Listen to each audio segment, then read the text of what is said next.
தென்மேற்கு பருவமழை காலம் துவங்கும் நிலையில் முன்னெச்சரிக்கை நடவடிக்கையாக திருப்பூர் மாவட்ட தீயணைப்பு மற்றும் மீட்பு பணிகள் துறை சார்பில் பாதுகாப்பு மற்றும் ஒத்திகை மற்றும் விழிப்புணர்வு பயிற்சி அளிக்கும் நிகழ்ச்சி மாவட்ட அலுவலர் அண்ணாதுரை தலைமையில் திருப்பூர் மாவட்ட ஆட்சியர் அலுவலகத்தில் நடைபெற்றது. திருப்பூர் மாவட்ட ஆட்சியர் மணிஷ் நார்னவரே முன்னிலையில் நடைபெற்ற ஒத்திகை நிகழ்ச்சியில் தீயணைப்பு மற்றும் மீட்பு பணிகள் துறையினர் மழைக்காலங்களில் வெள்ள பாதிப்பு ஏற்பட்டால் வீட்டில் உள்ள பொருட்களை வைத்து எவ்வாறு தங்களை பாதுகாத்துக் கொள்வது, இடிபாடுகளில் சிக்கிய நபர்களை மீட்பது மற்றும் தீப்பிடித்த நபரை காப்பாற்றுவது உள்ளிட்ட உயிர்காக்கும் நடவடிக்கைகள் மற்றும் அவசர காலங்களில் எடுக்க வேண்டிய பாதுகாப்பு வழிமுறைகள் குறித்த ஒத்திகை நிகழ்ச்சி நடைபெற்றது. மேலும் பொதுமக்களும் அவசர காலங்களில் செயல்படுவது குறித்து விழிப்புணர்வு பயிற்சியும் வழங்கப்பட்டது. திருப்பூர் மாவட்ட தொழில்துறையினரின் தொடர் கோரிக்கை காரணமாக ஜூன் 1ஆம் தேதி முதல் அக்டோபர் 31ஆம் தேதி வரை 5 மாதங்களுக்கு பருத்தி மீதான அனைத்து சுங்க வரிகளிலிருந்தும் விலக்கு அளிக்கப்பட்டுள்ளது. இந்த தற்காலிக வரி விலக்கு வாயிலாக ஜவுளித்துறைக்கு போதுமான பருத்தி கிடைக்கும். அதுபோல் ஜவுளி ஆயத்த ஆடை உற்பத்தியாளர்களின் செலவினங்கள் குறையும். நுகர்வோருக்கும் இதன் பலன் கிடைக்கும். நாட்டின் விவசாயிகளின் விருப்பத்தை மனதில் வைத்தே இந்த முடிவு எடுக்கப்பட்டுள்ளது. இது ஜவுளித்துறையில் ஒரு நேர்மறையான விளைவுகளை ஏற்படுத்தும் என நம்பப்படுகிறது. குறிப்பாக சிறு மற்றும் நடுத்தர ஜவுளித்துறையினருக்கு சந்தையில் போதுமான பருத்தி கிடைப்பதை உறுதி செய்யும். பருத்தி இறக்குமதி மீது இதுவரை 11% வரி விதிக்கப்பட்டு வந்தது. இதனால் உள்நாட்டில் விலை உயர்வதாகவும் தேவைக்கேற்ப பருத்தி கிடைப்பதில் தடங்கள் ஏற்படுவதாகவும் ஜவுளித்துறையினர் தெரிவித்து வந்தனர்.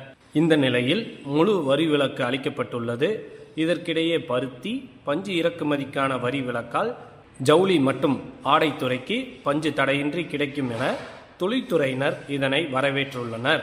PAP பாசன திட்டத்தின் கீழ் திருமூர்த்தி அணையின் மூலம் திருப்பூர், கோவை மாவட்டங்களில் 3,77,000 ஏக்கர் நிலங்கள் 4 மண்டலமாக பிரிக்கப்பட்டு சுழற்சி முறையில் பாசனத்திற்கு தண்ணீர் வழங்கப்பட்டு வருகிறது. திருமூர்த்தி அணையிலிருந்து பாலார் படுகை 1ஆம் மண்டல பாசனத்திற்கு உட்பட்ட 94,521 ஏக்கர் நிலங்கள் பாசன வசதி பெறும் வகையில் ஜனவரி 24ஆம் தேதி முதல் வரும் ஜூன் 8ஆம் தேதி வரை 135 நாட்களுக்கு உரிய இடைவெளியில் 5 சுற்றுகளாக மொத்தம் 10,250 மில்லியன் கன அடிக்கு மிகாமல் தண்ணீர் திறக்க அரசாணை வழங்கியதை அடுத்து திருமூர்த்தி அணையிலிருந்து தண்ணீர் திறக்கப்பட்டது.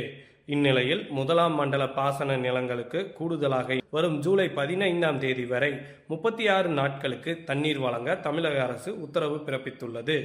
இதனால் திருப்பூர் மாவட்டம் உடுமலை, வடத்துக்குளம், திருப்பூர், பல்லடம், தாராபுரம், காங்கேயம் ஆகிய வட்டங்கள் மற்றும் கோவை மாவட்டம் பொள்ளாச்சி, சூலூர் வட்டங்களில் உள்ள 94,521 ஏக்கர் நிலங்கள் 1ஆம் மண்டல பாசன நீட்டிப்பால் பயன்பெறும்.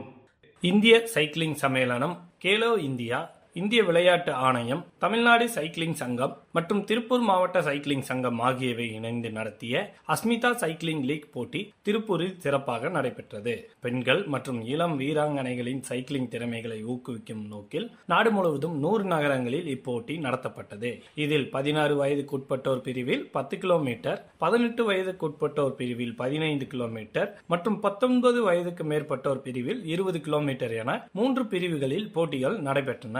போட்டியில் ஏராளமான வீராங்கனைகள் ஆர்வமுடன் பங்கேற்று தங்களது திறமைகளை வெளிப்படுத்தினர். ஒவ்வொரு பிரிவிலும் முதல் 3 இடங்களை பெற்ற வீராங்கனைகளுக்கு பதக்கங்கள் மற்றும் சான்றிதழ்கள் வழங்கி கௌரவிக்கப்பட்டது.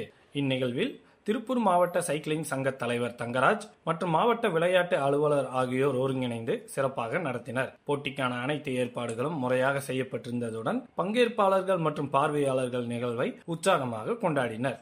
12வது சர்வதேச யோகா தினத்தை முன்னிட்டு உடுமலைப்பேட்டையில் சிறப்பு யோகா விழா நடைபெற்றது. ஆரோக்கியமான முதுமைக்கான யோகா என்ற கருப்பொருளில் நடைபெற்ற இந்த நிகழ்ச்சியில் இதில் மாணவ மாணவியர்கள் உற்சாகமாக பங்கேற்று பல்வேறு யோகாசனங்களை செய்து காட்டினர். யோகா உடல் மற்றும் மன ஆரோக்கியத்தை மேம்படுத்துவதோடு இளைஞர்கள் போதை பழக்கங்களிலிருந்து விலகி ஒழுக்கமான வாழ்க்கை முறையை கடைபிடிக்க உதவுவதாக நிகழ்ச்சியில் வலியுறுத்தப்பட்டது. இதில் ஏராளமான மாணவ மாணவியர்கள் கலந்து கொண்டு பயன்பெற்றனர்.